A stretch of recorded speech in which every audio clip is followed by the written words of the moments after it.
जय श्री कृष्णा। दोस्तों आखिर ऐसा क्यों कहा जाता है कि सारे तीर्थ बार बार गंगा सागर एक बार। तो इसी विषय को जानने के लिए आज हम आपको गंगा सागर की संपूर्ण कहानी इस छोटी सी वीडियो के माध्यम से बताने वाले हैं। तो वीडियो को अंत तक जरूर देखिएगा। पौराणिक कथाओं के अनुसार गंगा सागर एक प्रसिद्ध तीर्थ स्थान है जिसका पौराणिक काल से ही बहुत महत्व है। गंगा सागर वो स्थान है जहाँ गंगा नदी बंगाल की खाड़ी में समुद्र से मिलती है। ऐसा कहा जाता है कि सभी तीर्थों की यात्रा का फल तब तक पूर्ण रूप से नहीं मिलता जब तक आप गंगा सागर नहीं जाते। मकर संक्रांति के दिन गंगा सागर में स्नान दान का सबसे अधिक महत्व बताया गया है। सारे तीर्थ बार बार गंगा सागर एक बार, इस कहावत के पीछे दो कारण बताए जाते हैं। पहला कारण, गंगा सागर को महातीर्थ कहा गया है क्योंकि माना गया है कि सारे तीर्थों का फल गंगा सागर आने से मिल जाता है। यह वो स्थान है जहाँ पर नदी के स्पर्श से राजा सगर के 60,000 पुत्रों को मुक्ति मिली थी। इसलिए कई श्रद्धालु लोग यहाँ आकर अपने पितरों का श्राद्ध, तर्पण व पिंडदान करते हैं और पूर्वजों की मुक्ति की कामना करते हैं। इस कारण से लोग एक बार तो गंगा सागर की यात्रा जरूर करना चाहते हैं। इसीलिए कहा गया है, सारे तीर्थ बार बार गंगा सागर एक बार। पुराणों में भी गंगा सागर में दान और स्नान को धार्मिक और आध्यात्मिक दृष्टि से काफी महत्वपूर्ण बताया गया है। दूसरा कारण, कोलकाता से गंगा सागर जाने के लिए पहले 46 किलोमीटर दूर काकद्वीप जाना होता है, जहां हार्वुड पॉइंट से 3.5 किलोमीटर स्टीमर नाव के जरिए सगर द्वीप पहुंचते हैं।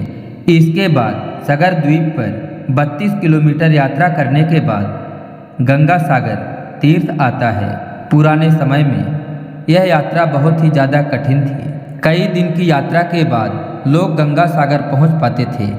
इसीलिए लोग दोबारा जाने के लिए सोचते भी नहीं थे। इसीलिए लोग कहने लगे, सारे तीर्थ बार बार गंगा सागर एक बार। अब आइए दोस्तों सुनते हैं गंगा सागर की कहानी। रामायण की एक कथा के अनुसार अयोध्या के राजा सगर अश्वमेघ यज्ञ कर रहे थे। उनके प्रताप से डरकर देवताओं के राजा इंद्र ने उनके यज्ञ का घोड़ा चुरा लिया और कपिल मुनि के आश्रम में जाकर बांध दिया।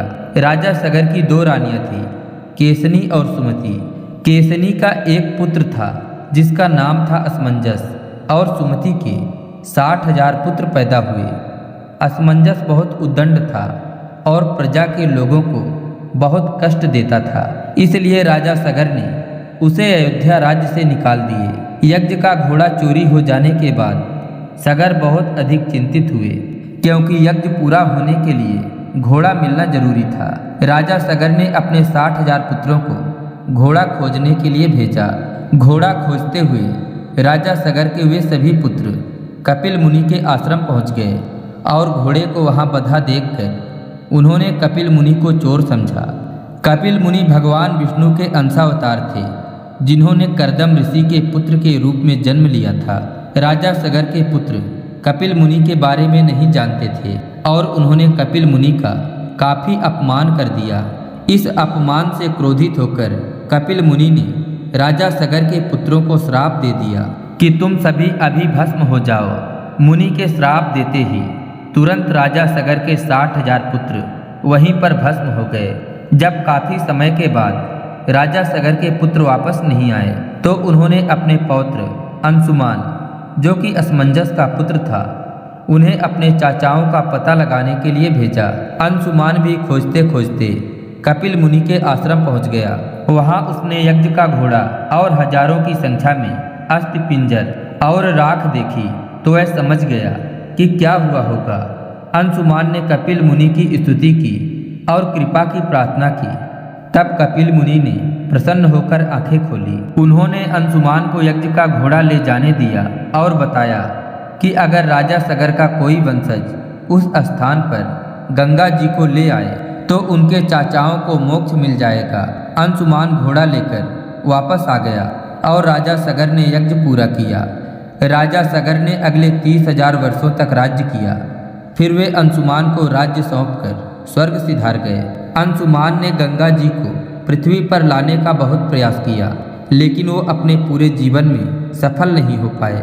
अंशुमान के पुत्र दिलीप ने भी बहुत तप किया, लेकिन वो भी गंगा को लाने में असफल रहे। राजा दिलीप के बाद उनके पुत्र भागीरथ अथक प्रयास और घोर तप से गंगा को पृथ्वी पर लाने में सफल हुए। अब समस्या यह थी कि गंगा सागर तक कैसे जाए। गंगा जी ने आश्वासन दिया कि मैं पृथ्वी पर जरूर आऊंगी, परंतु जिस समय मैं स्वर्गलोक से पृथ्वी पर आऊंगी उस समय मेरे प्रवाह को रोकने के लिए कोई उपस्थित होना चाहिए। इसके लिए भागीरथ ने भगवान शिव को तप करके प्रसन्न किया। भगवान शिव ने स्वर्ग से आती हुई गंगा को अपने जटाओं में धारण कर लिया और वहां से गंगा 7 धाराओं में भूमि पर उतरी। पहली 3 धाराएं पूर्व दिशा में बह चली और 3 धाराएं पश्चिम की ओर प्रवाह की।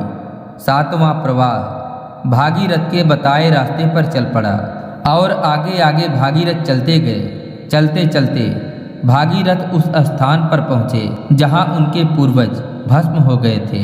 माँ गंगा उनके अवशेषों के ऊपर से बहते हुए राजा सगर के 60,000 पुत्रों का उद्धार करते हुए जाकर सागर में मिल गई। राजा भागीरथ ने गंगा को पृथ्वी पर लाया, इसीलिए गंगा का एक नाम भागीरथी भी है। जिस स्थान पर राजा सगर के पुत्रों को मुक्ति मिली, गंगा सागर वही स्थान है। यहाँ पर कपिल मुनि का मंदिर है जहाँ लोग दर्शन के लिए जाते हैं। गंगा जी जिस दिन पृथ्वी पर अवतरित हुई वो मकर संक्रांति का दिन था। संक्रांति के दिन गंगा सागर में स्नान का बहुत महत्व है, इसीलिए प्रत्येक वर्ष मकर संक्रांति के दिन गंगा सागर में विशाल मेला लगता है जहां लाखों लोग स्नान और दान के लिए आते हैं।